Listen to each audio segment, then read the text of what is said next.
Eu e você estamos lendo a Bíblia. Estamos lendo. Penso que nós temos uma expectativa comum. E essa expectativa é encontrar na Bíblia as respostas que nós precisamos e que nós queremos. Respostas que nortearão a nossa vida, considerando que a Bíblia é a nossa regra de fé e prática. Então gera uma excelente iniciativa nós buscarmos na Bíblia aquilo que nós precisamos, aquilo que é fundamental para conduzir a nossa vida de tal maneira que, como servos do Senhor, como representantes do seu reino, nós possamos viver de uma forma condizente com a sua palavra. Mas como encontrar essas respostas na Bíblia? Imagino que é preciso fazer boas perguntas ao texto. E fazendo essas perguntas, então nós buscamos as respostas que nós precisamos e que nós necessitamos na palavra de Deus. Vamos então nesse vídeo fazer algumas perguntas ao texto bíblico. Vamos lá. Uma pergunta fundamental quando nós lemos a Bíblia. Quem está falando no texto? Isso é primordial, é o ponto de partida. Mas espera aí, irmão Gil, não é o escritor que está falando? Não, nem sempre é o escritor que está falando. Nós podemos aí perceber algumas possibilidades de quem pode estar falando no texto bíblico. Pode ser Deus, o próprio Deus, na primeira pessoa do singular. Uma expressão muito comum, encontramos centenas de vezes na Bíblia, a expressão assim diz o Senhor. Deus falando diretamente, falando de forma objetiva. Mas também uma outra possibilidade é o mundo espiritual falando. E nesse sentido, precisamos pensar no mundo espiritual da luz, ou seja, os anjos bons, obedientes e fiéis a Deus. Temos o exemplo de Gabriel, um ser angelical, que nós encontramos falas de Gabriel tanto no Antigo quanto no Novo Testamento.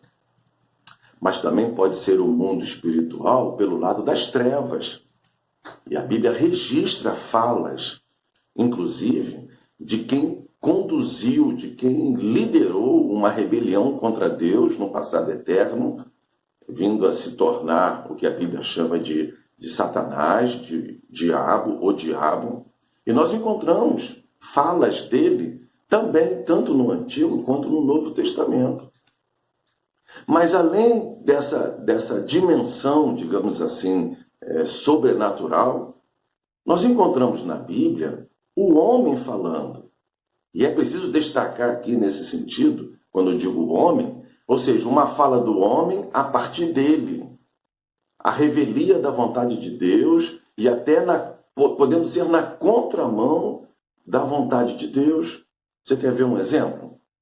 A Bíblia fala de um amalequita que ele chega a Davi, ao rei Davi, e ele diz a Davi que ele tinha matado Saul, o rei Saul. Ele está mentindo, isso não aconteceu, não foi assim a morte de Saul. Mas a Bíblia registra este homem mentindo, falando dele, a partir dele, sem nenhuma vinculação com Deus no sentido de algo normativo ou algo terminante. Que nós precisamos atentar no texto bíblico para aquilo que é uma palavra inspirada de um registro inspirado. Porque todas as palavras da Bíblia foram inspiradas pelo Espírito Santo, no sentido de conduzir, no sentido de processo em que o Espírito Santo conduz os escritores da Bíblia na revelação de Deus escrita, que é a palavra de Deus. Mas não é porque o registro é inspirado que essa palavra ela é normativa, essa palavra é terminante, ela deve servir como regra de fé e prática. Mas nós temos também na Bíblia a fala de, voltando para o mundo espiritual, de demônios. Sim, queridos, demônios falando na Bíblia. E o leitor da Bíblia precisa estar muito atento para poder distinguir de quem é a fala, de tal maneira que isso possa servir, quer seja no sentido do exemplo a ser seguido, imitado, repetido, quer seja do exemplo que deve apenas servir como sendo algo que é reprovável e que para nós não deve ser um modelo de comportamento. Eu lembro, por exemplo, no Novo Testamento, foi no decorrer da segunda viagem do missionário Paulo, do apóstolo Paulo, com a sua equipe, e então ali na cidade de Filipos, uma menina, uma jovem, e essa menina começa a falar, ela começa a clamar, inclusive em voz alta, e ela chega a se referir ao Deus Altíssimo. E o apóstolo Paulo, pelo discernimento do Espírito, ele distingue aquela voz, aquela fala, e ele tem a percepção que aquela fala é maligna. Era um espírito imundo que estava agindo na vida daquela menina, daquela jovem. A Bíblia diz que ela era uma pitonisa, uma espécie de adivinhadora nos tempos antigos. E o apóstolo Paulo, então, repreende aquele demônio. Mas observe, aquela fala ali era até de uma aparente exaltação ao Senhor. Então, quem está falando no texto bíblico? É o primeiro ponto. Isso aí é o ponto de partida. E você está percebendo já que as respostas que nós vamos encontrando nos permite até já, de certa forma, separar o trigo do joio no sentido daquilo que é regra de fé e prática para a nossa vida. Ainda fazendo perguntas à Bíblia, precisamos fazer uma outra pergunta. Para quem o texto está falando? E isso é muito importante. No sentido coletivo, no sentido de grupo, a mensagem da Bíblia ela pode falar aos judeus, aos gentios e à igreja. E o leitor da Bíblia, ele precisa ir identificando para quem o texto bíblico está falando. Por exemplo, na carta de Paulo aos Efésios, no capítulo 2, você já observou que principalmente a partir do versículo 11, mas na verdade o capítulo todo, mas do 11 em diante, o tempo todo o apóstolo Paulo vai usando dois pronomes pessoais. Ele diz nós e diz vós. Quando Paulo diz nós, ele está se referindo aos judeus. Paulo era judeu. Mas quando ele diz vós, ele está se referindo aos gentios. Quem eram os gentios? Todos os povos, todas as nações da terra que não pertenciam à nação de Israel. E chega num determinado momento em que Paulo diz que, a partir desses dois povos, judeus e gentios, Deus então levanta a igreja. Então, quem é a igreja? Quem compõe a igreja? Gentios e judeus convertidos a Cristo. Você consegue distinguir isso no texto bíblico? Você tem atenção para isso? Vou te dar um exemplo. No sermão profético de Jesus, lá em Mateus, capítulos 24 e 25. Quando ele chega no versículo 30 do capítulo 24, Jesus ele faz menção de um sinal que é visto no céu, e ele diz então que o Filho do Homem, ele se manifesta, ele vem nas nuvens com grande poder e glória. Aparentemente essa fala é para a igreja, é para nós. E não é. Porque nós precisamos sempre estar atentos a um princípio de leitura da Bíblia. A Bíblia interpreta-se a si mesma. A Bíblia explica-se a si mesma.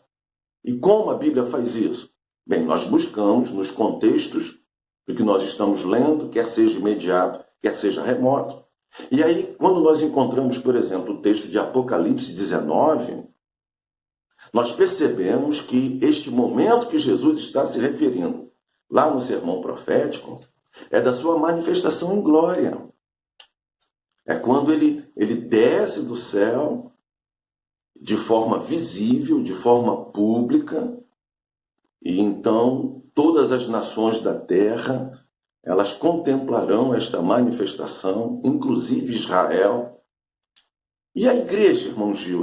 Onde é que a igreja está aí? A igreja está voltando com ele, também glorificada.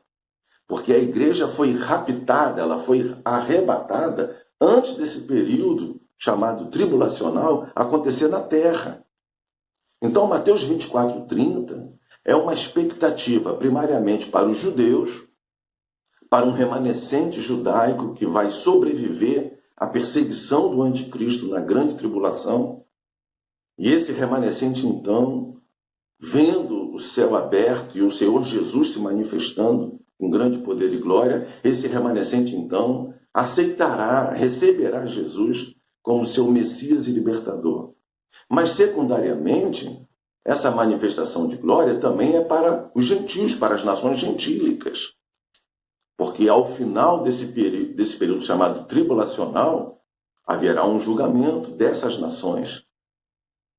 Então você está vendo que a igreja, em Mateus 24:30, apesar das palavras que nos comovem e até nos emocionam, mas essas palavras não são para a igreja. Vamos lá, continuando então fazendo perguntas ao texto bíblico para encontrarmos boas respostas na Bíblia. Precisamos fazer uma outra pergunta. Para quando e para onde o texto bíblico está se referindo? Para quando? Pode ser passado, pode ser presente ou pode ser futuro. Para onde? Pode ser nos céus, pode ser na terra ou pode ser debaixo da terra. Encontramos, às vezes, em um único versículo esses espaços distintos, como se tudo estivesse acontecendo ao mesmo tempo, quando, na verdade, não acontece ao mesmo tempo. Por exemplo, em Filipenses, no capítulo 2, no versículo 10, quando diz que todo joelho se dobrará perante o Senhor Jesus Cristo, perante o seu nome. E a Bíblia diz, então, que isso acontecerá nos céus, na terra e debaixo da terra. Você até pode imaginar que o texto está apontando para algo que acontece simultaneamente, ao mesmo tempo, no mesmo momento, no mesmo espaço. E não é assim. Amados, não é assim. Aí precisamos sempre recorrer à revelação progressiva de Deus na Bíblia. Por quê? Porque em diferentes tempos, momentos e espaços, isso acontecerá. Resumidamente, para a igreja, quando é que a igreja vai dobrar os seus joelhos perante o Senhor Jesus Cristo? Será no tribunal de Cristo. Será na glória, após o arrebatamento da igreja. E será um momento de alegria, de vitória, de júbilo, a igreja sendo premiada, galardoada, sendo recompensada pelo Senhor Jesus Cristo. Isso acontecerá na glória. Mas haverá também um tempo em que todo joelho se dobrará perante o Senhor Jesus Cristo na terra. Eu já fiz menção disso nesse vídeo. Os judeus, Israel se dobrando perante o Senhor Jesus Cristo, recebendo como Messias e libertador. Em seguida, as nações gentílicas também dobrando os seus joelhos diante do Senhor Jesus Cristo, porque elas serão julgadas pelo Senhor, será o julgamento das nações. Mas lá em Filipenses 2, versículo 10, também diz que debaixo da terra todo joelho se dobrará. Aí já é um outro momento, já é uma outra realidade, já é um outro espaço. Quando o texto diz debaixo da terra, está se referindo ao mundo dos mortos. E aí num outro tribunal, olha, aí já está muito longe, está muito distante. Tem um intervalo pelo menos de 1000 anos entre o momento em que Israel e os gentios se dobram perante o Senhor, e então num outro tribunal, chamado Tribunal do Trono Branco, no juízo final, todos os mortos, todos os descrentes, todos os ímpios ressuscitarão em seus corpos decaídos e se apresentarão perante o Senhor Jesus Cristo. E eles serão julgados também. Nesse sentido, todo joelho se dobrará, ainda que, infelizmente, sem possibilidade de reverter a situação, de reverter a condição de condenação. Porque nesse momento não haverá oportunidade de mudar, de reverter o destino, mas todo joelho se dobrará. Uma outra questão envolvendo para quando, no sentido de diferentes tempos, a expressão dia do Senhor, nós encontramos essa expressão diversas vezes, principalmente nos livros proféticos do Antigo Testamento. E em determinados momentos, essa expressão dia do Senhor, ela está se referindo a um cumprimento que aconteceria ali algumas gerações depois da fala do profeta, mas também pode se referir a um cumprimento escatológico, de um período que não será um dia, mas na verdade será um tempo determinado, em que será um tempo de juízo sobre a terra, será um tempo de julgamento sobre a terra, que corresponde na escatologia ao que nós chamamos de grande tribulação. Então, o dia do Senhor, na Bíblia, pode indicar mais de um tempo de cumprimento. Para que você veja a relevância de nós distinguirmos para quando o texto bíblico está falando. Jesus está em Nazaré, na sinagoga, e ele abre o livro do profeta Isaías, ele encontra a passagem que ele queria ler.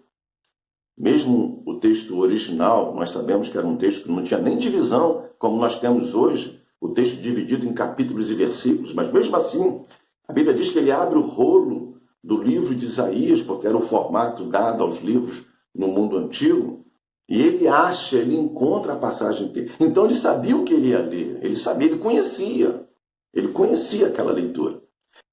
E ele vai então descrevendo aquilo que estava profetizado a ser cumprido, e ele interrompe a leitura, fecha o livro e diz: hoje essa palavra se cumpriu. Quando você dá uma olhada lá na profecia que está no livro de Isaías, você percebe que Jesus omite a parte final da profecia. Ele vai somente até o ponto em que anuncia o ano aceitável do Senhor. Mas ele omite de forma proposital a parte final da profecia, que fala também do dia da vingança. Por que Jesus faz isso? Porque ele, sendo Deus, ele tem o conhecimento, ele tem a consciência que na sua primeira vinda ele anunciaria o ano aceitável do Senhor.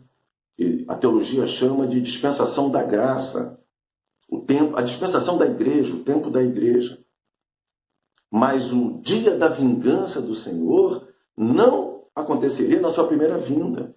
Acontecerá na sua segunda vinda, que já corresponde ao que nós mencionamos nesse vídeo, ao período tribulacional que acontecerá aqui na Terra. Veja, Jesus distinguindo para quando o texto bíblico está falando.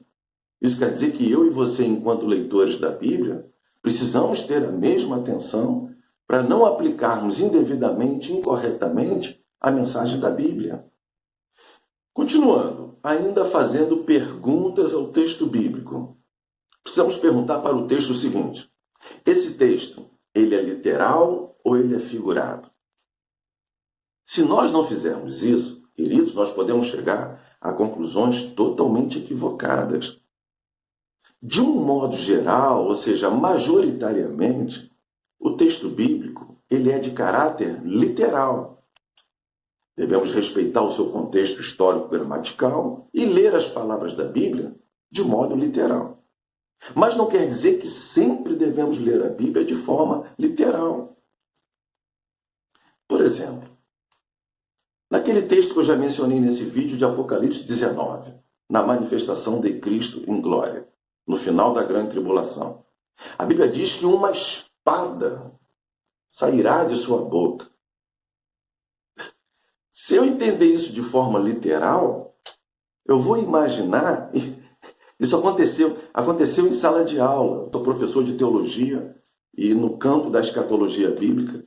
Queridos, em sala de aula, um aluno, pensando, imaginando esse texto de forma literal, ele pensou em Jesus como algo, como He-Man. He-Man. Para a geração atual, talvez nem faça sentido o que eu estou dizendo, mas para quem é de uma geração anterior, o aluno fez uma comparação e eu fiquei parado quando ele falou, eu deixei que ele falasse. Foi difícil ficar sério na hora que ele estava falando, mas aí eu procurei me manter ali, enfim. E depois eu fui explicando com calma para ele que ele estava diante de um texto de sentido figurado. Mas não quer dizer, agora veja bem, não quer dizer que porque o texto é de sentido figurado, que não haja uma verdade concreta por detrás desse texto figurado. Ali no caso, e aí eu fui fazendo um paralelo bíblico com ele, o apóstolo Paulo, quando escreve a segunda carta aos Tessalonicenses, ele esclarece isso melhor para nós, onde ele diz que o Senhor Jesus Cristo derrotará o anticristo, derrotará não só o anticristo, mas também a sua confederação, o seu exército, pelo poder da sua palavra, pelo sopro, pelo poder. Porque quando nós falamos, nós sopramos. Não sei se você percebe, mas toda vez que nós falamos, de certa forma, nós sopramos. E o apóstolo Paulo, então, esclarece o que João está falando de forma figurada. Por quê? Porque o estilo profético, e o livro de Apocalipse é um livro profético, usa muito de uma linguagem simbólica. Mas esses símbolos, como eu já disse, por detrás deles há uma verdade concreta, quer seja no mundo físico, quer seja no mundo espiritual, ou seja, uma verdade espiritual, dependendo do texto que nós estamos lendo. Um outro exemplo, o próprio Senhor Jesus Cristo, lá em Mateus, no capítulo 7, versículo 14, ele diz: porque estreita é a porta. Ali o sentido não pode ser literal. Ele é figurado. Até porque, antes de terminar o versículo, fica claro para a gente, quando Jesus continua dizendo: e apertado o caminho que leva à salvação. Mas a regra é, o sentido do texto bíblico, ele é literal, podendo também ser figurado em determinados momentos e ter um significado para isso. Bem, ainda fazendo perguntas ao texto bíblico. Uma outra pergunta importantíssima. Qual é o tipo de texto que eu estou lendo? Porque ele pode ser histórico e ele pode ser doutrinário. O leitor da Bíblia precisa analisar o texto de tal maneira que ele identifique o tipo de texto. O texto pode ser histórico. E se ele é histórico, precisamos ter cuidado quanto à aplicação dele. Porque ele pode estar limitado a uma questão histórica, a uma questão cultural. Encontramos muito isso, não só no Antigo, mas no Novo Testamento também. Algumas pessoas pensam que isso acontece no Antigo, mas acontece no Novo. Nos Evangelhos, por exemplo, há a descrição da purificação com água que era feita nos tempos lá do primeiro século da era cristã, na comunidade judaica. E mesmo estando no Novo Testamento, mas esse texto se torna histórico, se torna cultural, não tendo mais aplicação para a nossa vida no sentido de regra de fé e prática. E esse texto pode ser doutrinário. E aí, quando a gente diz que ele é doutrinário, ele é regra de fé e prática. Independente do sentido ser literal, do sentido ser figurado, como doutrina, meu querido, como doutrina, minha amada, é imutável. A questão é, o que é doutrina para você? A palavra doutrina, que é tão estigmatizada no meio pentecostal, o que é doutrina, afinal de contas? A definição mais sintética e objetiva que eu posso te dar nesse momento é: doutrina é todo ensino normativo, terminante, extraído das Escrituras como regra de fé e prática. Nesse sentido, meu querido, a Bíblia, como doutrina, ela não está presa, ela não está limitada, ela não está restrita à história, à cultura ou a qualquer outro contexto. Porque há uma mensagem no texto que pode servir como regra de fé e prática para nós. Então, deu para te ajudar, pelo menos, a visualizar melhor o que está na nossa expectativa de ler a Bíblia, buscando respostas, mas fazendo boas perguntas ao texto? Isso é fundamental para mim e para você, para que a Bíblia ela possa ser vida, para que ela possa ser o nosso sustento, possa ser o nosso alimento.